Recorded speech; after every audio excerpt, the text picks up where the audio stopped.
How you guys doing? Thank you for joining me tonight. We're going to talk about Glocks. Today's agenda is the Glock. The famous Glock 19. But before I show you that, let's get into something.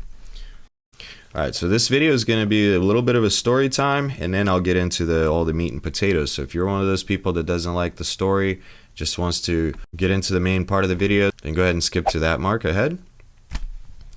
Otherwise, stick around for the story that I'm about to tell you guys. Back in high school, I believe 8th, maybe 9th grade or something like that, around, I would say late 90s, 98, 97, something like that.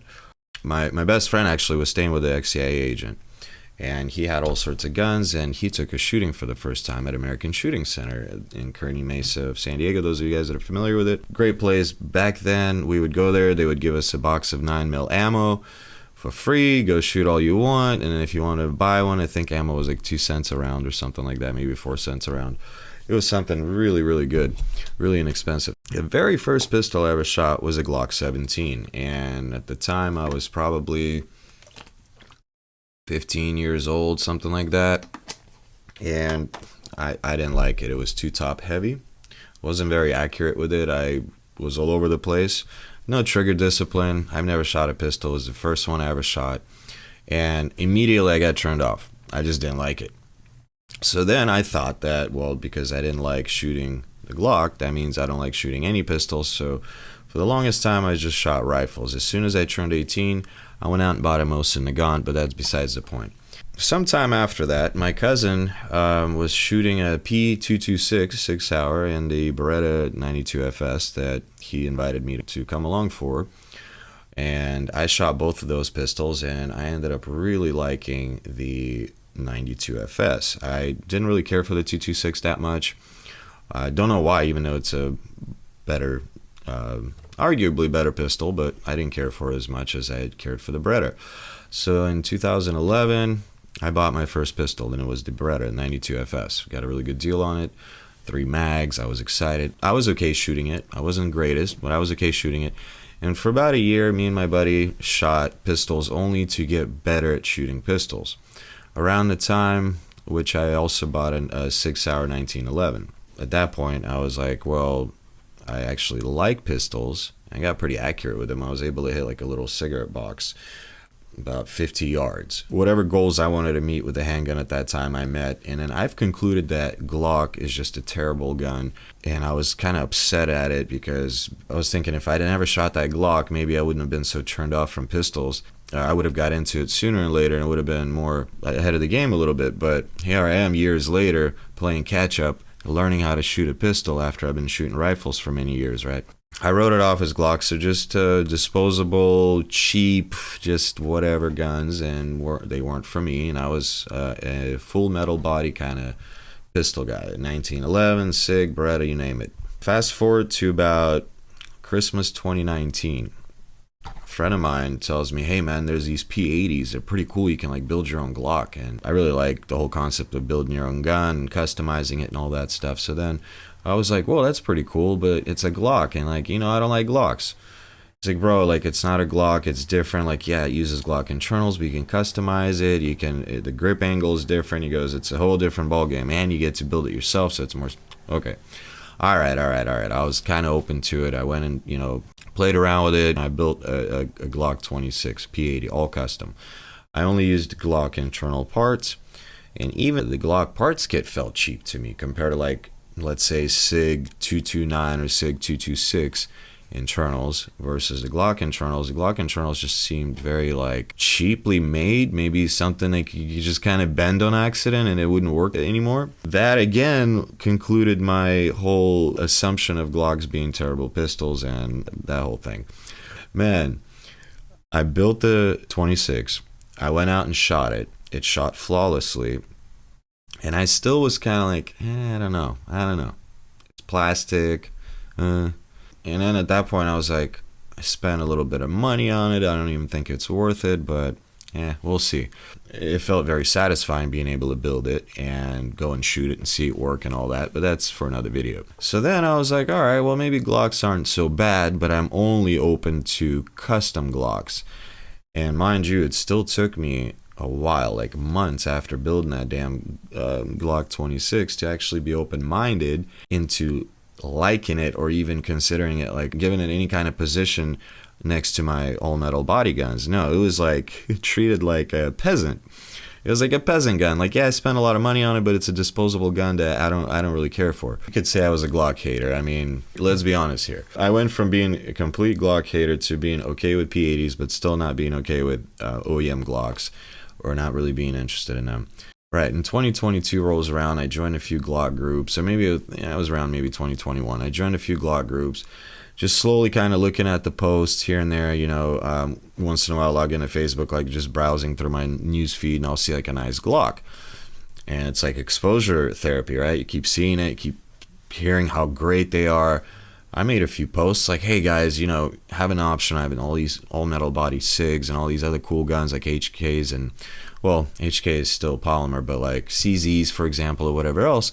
Why would you guys shoot Glock? Like, why? I just couldn't get it. It just wasn't, it wasn't making sense to me as to why somebody would give up how refined and just well-built SIGs are, and how fun they are to shoot, and how great they feel in their hand, how much better their triggers are, the grip angle, you know, build quality, all that stuff. Comes with night sights out of the box, you know, you name it.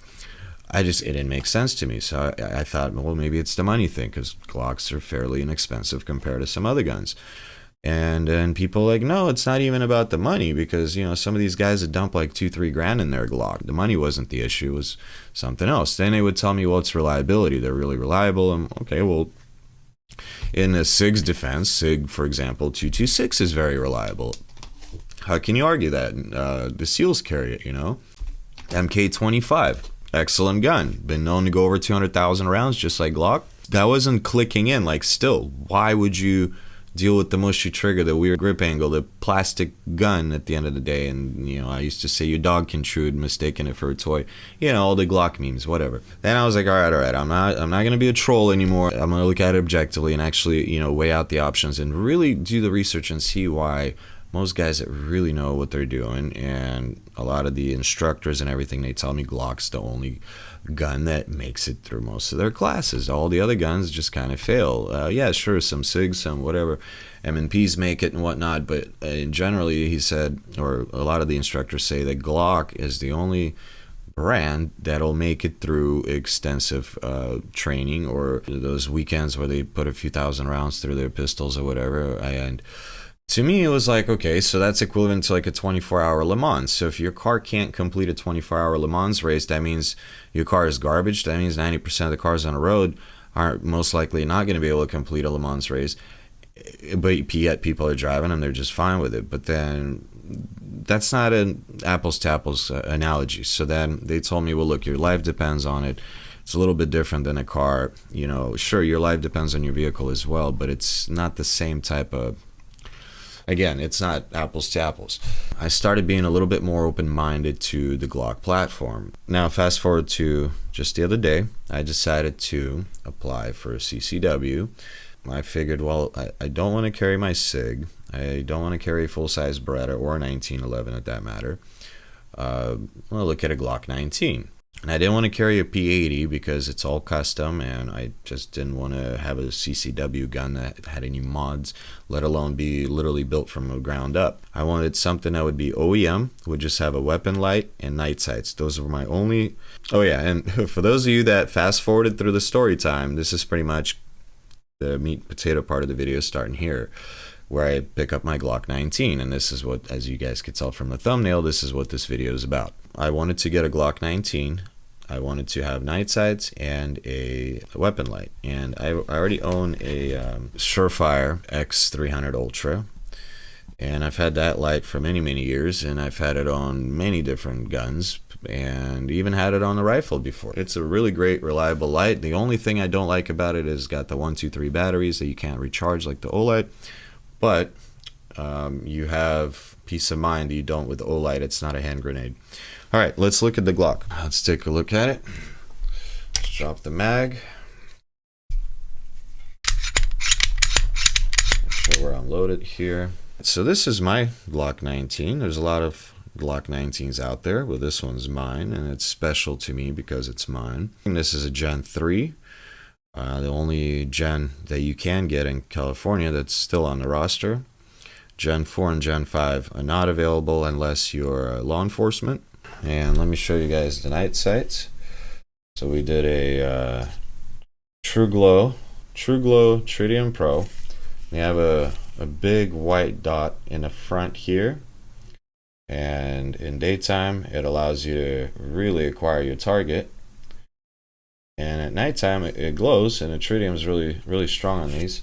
I'm not sure if you guys will be able to see it and pick it up in the camera, but just take my word for it, they're really bright. Excellent night sights, and like I said, I'm using a Surefire X300U, which is the Ultra. I believe this has a little bit more lumens than the non-Ultra one. This light is absolutely perfect for a Glock 19. Yes, it sticks out, but I actually don't mind that at all. It helps keep the muzzle down and mitigate the recoil. Not that there is any recoil on the 9mm, but still, I really like this. These night sights in particular are, the reason why I chose them is price point, first of all, and second of all, they if you were to do one-handed operation, you could still rack it against your belt. They're metal. They have a U cutout, which is very pleasing. Very easy to aim with, very good quality. These are the TGH3, and they have the Swiss Tritium that has 13-year warranty, I believe. I did a cleaning video for this gun, so if you guys are interested in watching that next, be sure to check that out. That should be uploaded right after this one, so be sure to check that out. If you guys like Glocks, you want to tell me your Glock story and what made you buy your Glock, be sure to leave that in the comment section down below for me. For those of you that are also possibly considering a Glock, my main selling points for it was the fact that it is very reliable, inexpensive price point of a Glock in comparison to a lot of other guns, the size and weight, and the ammo capacity. A 19, even though this is a 10 round California mag, it could hold 15 rounds in the same exact size mag, so it sits flush with the frame, right? Making it the world's, arguably, out of the mainstream guns, the lightest and highest capacity pistol that you can get. We said it's reliable, smallest and highest capacity. Third reason was huge aftermarket support. If someday I want to do some mods to it, I can change out anything. So there's a lot of different configurations that you can build later in the future for whatever needs that may arise. So this Glock 19 can easily replace several pistols and do the job of a few guns that I could potentially sell. I don't remember what the last selling point was, but it's probably some along the lines of it's easy to work on, it's easy to clean, field strip. It being as simple as a Glock is, whenever there's a problem, if there's simplicity, it is much easier and faster to discover it and troubleshoot it. Also, the older I got, the more pleasing this supposedly ugly, once ugly pistol in my eyes, and beauty is an eye of beholder, as they say. But once these guns looked very hideous to me, and now they look perfect because of how utilitarian and how simple and clean they are, without any external hammers, external safeties, or different hammer drop things like SIGs have. They're just a simple, clean tool that is gonna go bang every time you pull a trigger. This one's made in Austria. Gen 3, it's got the finger grooves. So there you guys have it. That's all I have for you tonight. Stay tuned for more Glock videos. I'm really excited. After we clean it, we're gonna go shoot it, and I'll take you guys along for that. So be sure to stay tuned for that video. A little bit I'm trying to break it up in between a little bit of camping, a little bit of gun content, a little bit of Forerunner and Tacoma content, maybe a little bit of Jeep content. Just kind of alternate it for you. So those of you guys that subscribe for the gun stuff, you're not waiting a year to see another gun video, and likewise because this channel is kind of a brew of a bunch of different hobbies that I have, and I like to share all of them with you guys. And you know, sometimes it can kind of feel all over the place, but we're getting there. I appreciate all the comments. I like comments. Leave me some in this video about, you know, if you like Glocks, you don't like Glocks, what you like, what you don't like about anything Glock related. Just shoot me a comment.